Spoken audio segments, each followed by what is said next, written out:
Teman-teman tahu tidak penyakit ain akibat dari pandangan mata.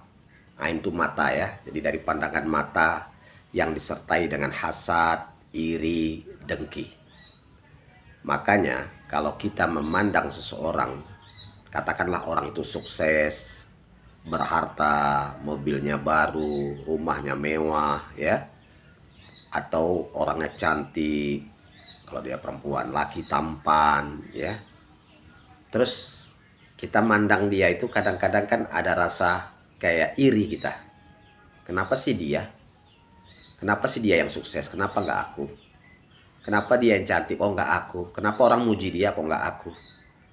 Nah, itu dari pandangan hasad, merasa iri, dengki, ya bahkan kadang dengki ya, iri, maka itu orang tersebut bisa terkena ain dari pandangan mata Anda, ya, daripada pandangan mata Anda.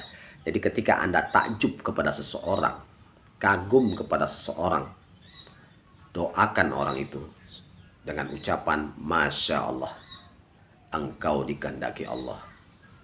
Malaikat di atas langit mendoakan kita, engkau juga.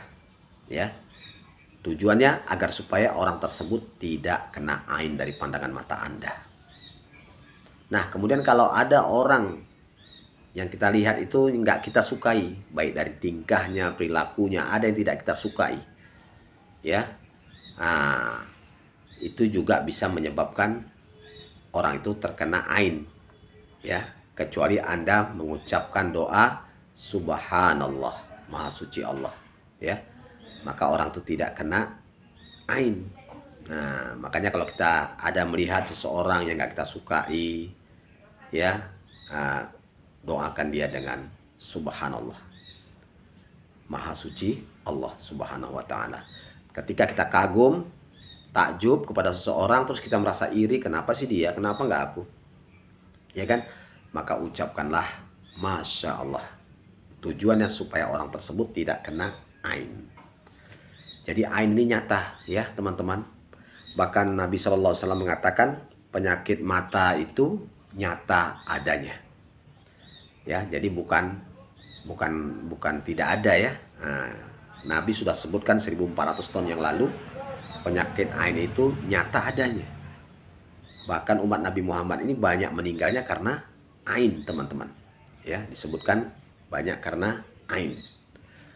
Kemudian apa sih ciri-ciri orang kena ain itu? Ya, ciri-cirinya yang pertama adalah dia sakit tapi tidak bisa diobati. Ya, sakit tapi tidak bisa diobati. Itu ciri-ciri orang terkena penyakit ain ya. Nah, kemudian yang kedua, wajahnya pucat sekali. Nah, dan sama tidak bisa diobati, ke dokter tidak bisa diobati, ya, ke rumah sakit tidak bisa diobati.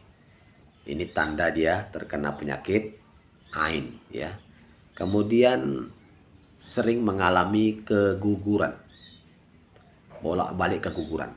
Mungkin ketika dia hamil, ada seseorang melihat dia, memandang dia, merasa iri. Kenapa sih dia hamil? Kenapa nggak aku? Ya kan, kenapa dia yang hamil, kenapa nggak aku, dia iri. Ini orang tersebut bisa kena ain, akhirnya sering keguguran, sering mengalami keguguran ketika terkena ain, ya teman-teman. Nah, jadi intinya ketika kita melihat orang sukses, orang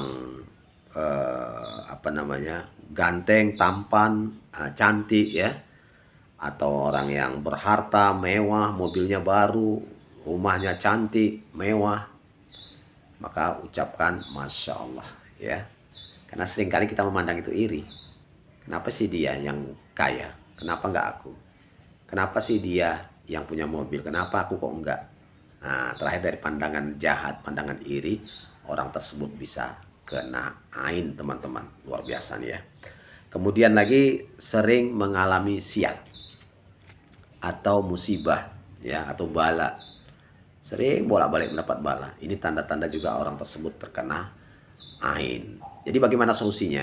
Solusinya teman-teman, kalau tahu kita siapa ainnya, dari mana sumber ainnya itu, dari siapa, Kita suruh orang itu berwudu, kita tampung wudunya, kemudian diruqyahkan, dimandikan.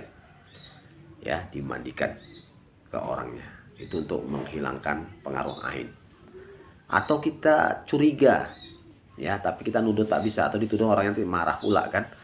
Nah, caranya ada tempat duduk dia, bekas-bekas duduk dia, atau tempat dia berbaring, ya. Nah, ambil kain, dibasahi, dilapkan di mana tempat bekas duduk dia atau tempat dia berbaring. Kemudian air tersebut di kain tadi diperas, disatukan dengan air pemandian, ya. Kemudian diruqyahkan, kemudian dimandikan, teman-teman. Ya, kemudian yang paling penting anti ain, supaya Anda tidak kena ain, amalkan zikir pagi. Karena ketika kita mengamalkan zikir pagi, Allah transfer malaikat menjaga kita sampai petang. Kemudian petang habis selepas asar bacakan lagi, ya, zikir petangnya. Nanti Allah transfer malaikat menjaga kita sampai subuh. Berarti 24 jam. Keluar rumah baca doa, bismillahi tawakkaltu 'alallah la haula wala quwata illa billah. Allah transfer 3 malaikat mengawali kita. Kemudian di mana saja selalu mohon perlindungan kepada Allah. A'udzubika kalimatil hitam min syarri ma khalaq. Masuk rumah, keluar rumah, ngucap salam. Masuk kamar mandi, keluar kamar mandi, baca doa. Makan, minum di mana saja, baca bismillah. Insya Allah ya, kalau ini Anda amalkan, Anda tidak akan terkena ain. Percayalah itu. Demikian, barakallahu fikum.